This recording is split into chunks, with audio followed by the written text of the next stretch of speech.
तर्जुमान अमरीकी महकमा ख़ारजा टेमी ब्रूस से मीडिया ब्रीफिंग के दौरान जब बानी पीटीआई के हवाले से सवाल किया गया तो उन्होंने किसी भी किस्म का रद्दअमल देने से इनकार कर दिया। साथ ही साथ उन्होंने ये भी कहा कि दूसरे ममालिक के अंदरूनी मामलात के हवाले से कोई भी बात नहीं की जाएगी। आदिल साहब, बड़ी उम्मीदें थी पाकिस्तान तहरीक इंसाफ को अमरीका से ट्रंप के आने के बाद, बड़ी उम्मीदें थी कि बानी पीटीआई के लिए कोई रास्ता निकलेगा, लेकिन वो उम्मीदें तो आहिस्ता आहिस्ता दम तोड़ती हुई नज़र आ रही हैं। बिल्कुल ऐसे ही है। ट्रंप के आने से पहले जो एक हाइप क्रिएट हुई थी रिचर्ड गडेल के जो सोशल मीडिया पे पैगामात थे उसको बुनियाद बनाकर जिस तरह से जो है वो तहरीक इंसाफ ने शादियाने बजाने शुरू किए थे कि शायद ट्रंप के आते ही कोई मामला जो है वो बेहतर हो जाएंगे, या और बहुत सारे जो कांग्रेसमैन हैं, सेनेटर्स हैं, उनके ज़रिए जो है ख़तूत लिखवाए गए या करारदाद मंजूर करवाई गई, तो वो सारी जो लॉबिंग थी, बेसिकली अमेरिका तो बहुत सारे मामलात उनके जो है वो चलते ही लॉबिंग्स के ऊपर है। वाशिंगटन जो है वो भरा पड़ा है लॉबिंग फर्म से, जहां बिलियंस ऑफ डॉलर्स की जो है वो इन्वेस्टमेंट होती है और उसके ज़रिए जो है वो पैगामात करवाए जाते हैं।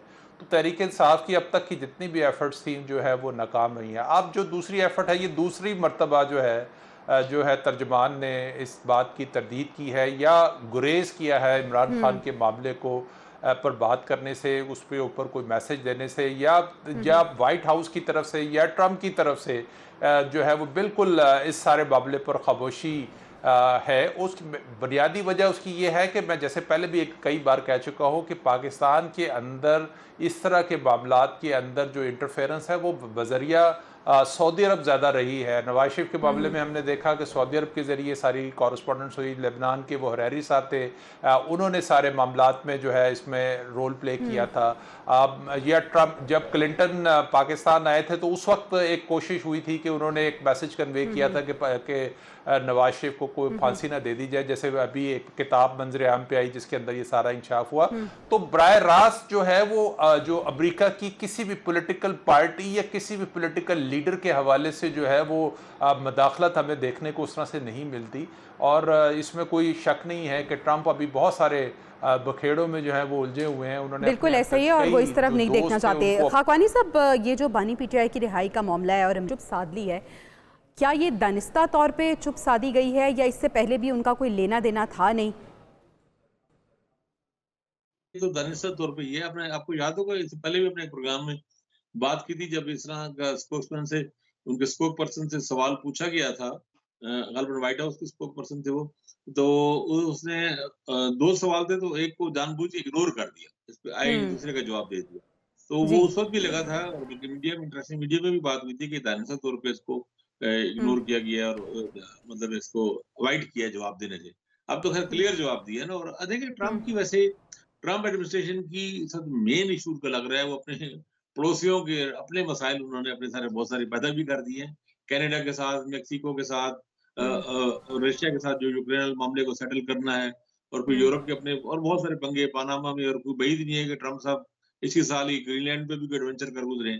दूसरा उनका वो सारा है कि अपने ज्यादा जो रेयर, जहाँ पे रेयर अर्थ एलिमेंट्स हैं, वो हर जगह पे कंट्रोल करने की कोशिश कर रहे हैं। वहाँ पे ग्रीनलैंड में भी है जो, तो इस वक्त वो उन्होंने साफ ये कहा है कि हम दूसरे मुल्कों के अंदरूनी मामले दखल नहीं देते, हमारे अमेरिका के साथ अहमियत और फोकस पड़ोसियों पर है।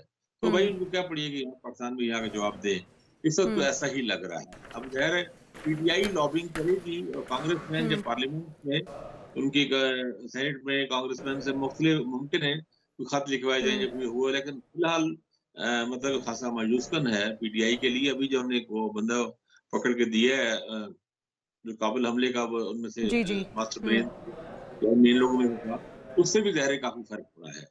और ठीक है। एक हामिद सॉफ्ट साहब, इससे पहले जब ट्रंप इंतखाबात के लिए कैंपेन कर रहे थे तो उन्होंने हवाले से बड़ी बातें की और अमेरिका में जो मुकीम पाकिस्तानी हैं उन्हें बड़ी उम्मीदें थी कि ट्रंप जो हैं, और ख़ास तौर पे जो सपोर्टर थे पीटीआई के, उन्हें उम्मीदें थी कि ट्रंप के आने के बाद बानी पीटीआई को लेकर पाकिस्तान में उनका कोई किरदार रहेगा। लेकिन अब एक बार नहीं, दूसरी बार ऐसा हुआ है कि मुकम्मल चुप साधी गई है और इग्नोर किया गया इस सवाल को।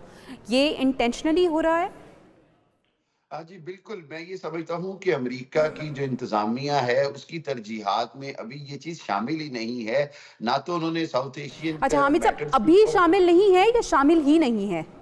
नहीं, अभी शामिल नहीं है, अच्छा। अभी शामिल नहीं है। अभी उनका एक लिस्ट ऑफ क्यूज़ है, जिसमें बहुत सारी और तरजीहात शामिल हैं। वो बारी-बारी उन चीज़ों की तरफ आ रहे हैं।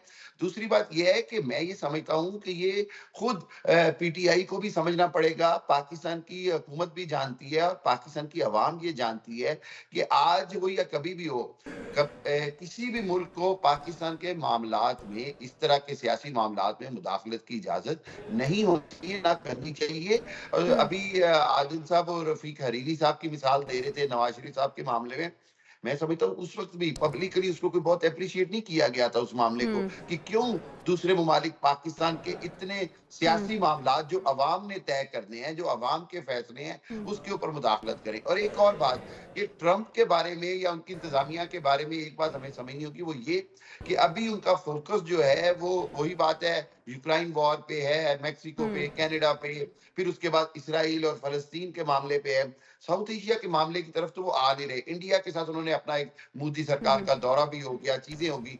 सो मैं ये समझता हूँ कि पाकिस्तान को बाज़ाब्ता तौर पर मुश्तरका जो ताल्लुकात हैं, उनको बेहतर करना है। और मेरा नहीं ख्याल अभी अमेरिकी हुकूमत की तरफ से कोई ऐसी स्टेटमेंट आए या ऐसा दबाव आए, जिसके तहत इनको बानी पीटीआई के लिए कोई रिलीफ हो। बानी पीटीआई के लिए रिलीफ जो है, वो अंदरूनी तौर पर ही पीटीआई को देखना होगा, अदालतों के ज़रिए ठीक है, देखना ठीक है होगा। आदिल साहब, यानी कि वाज़ेह हो गया कि फ़िलहाल पीटीआई बैक नहीं है, कोई सपोर्ट नहीं है, लेकिन उसके बावजूद उनके रवैये में हम देख रहे हैं कि वही उनका रिजिड अप्रोच है, वही उनका पहले वाला रवैया है। उन्होंने कौमी सलामती कमेटी के इजलास में शिरकत नहीं की। अली अमीन गंडापुर साहब मिलिट्री ऑपरेशन की मुखालफत कर रहे हैं।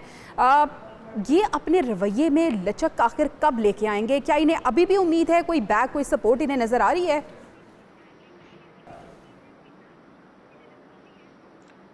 देखिए, बानी पीटीआई ने तो माजी से कुछ सीखा ही नहीं। मैं जैसे बार बार मिसाल देता हूँ कि माजी में कितनी दफ़ा ऐसा हो चुका है कि इस तरह की सूरत हाल में सियासतदान फंसता है तो वो अपने लिए रास्ता खुद निकालता है। उसमें उसके अपने रवैये में लचक आपको लानी पड़ती है। अगर आपने इस्टेब्लिशमेंट से बात करनी है, इस्टेब्लिशमेंट से ही आपको रिलीफ मिलना है, आपका ये यकीन है कि मौजूदा हुकूमत जो इस्टेब्लिशमेंट की पैदावार है वो आपको रिलीफ नहीं दे सकती, तो आपने अल्टीमेटली इस्टेब्लिशमेंट की तरफ ही जाना है ना। एक तरफ आप बैशिंग करें जो है वो इस्टेब्लिशमेंट की और उनके जो सरबराहान की, और दूसरी तरफ आप ये ख्वाहिश भी रखें कि इस्टेब्लिशमेंट आपको जो है वो रिलीफ दे दे, या आपकी जो पॉपुलैरिटी जो आपके दिमाग पर सवार है वो उसके आगे जो है वो इस्टेब्लिशमेंट सलेंडर कर दे। इस वक्त जो हालात है उसमें कतई तौर पर जो है वो इस्टेब्लिशमेंट की तरफ से कोई दोस्ती का हाथ बढ़ाने की बात नहीं हो सकती, कोई रिलीफ देने की बात नहीं हो सकती। तो इसमें इस सारी सूरत हाल के अंदर अगर किसी ने अपनी पॉलिटिकल स्पेस लेनी है, ठीक है, यानी पाकिस्तान तहरीक इंसाफ को ही अगर चाहिए तो अपने रवैये में तब्दीली और लचक लाने की ज़रूरत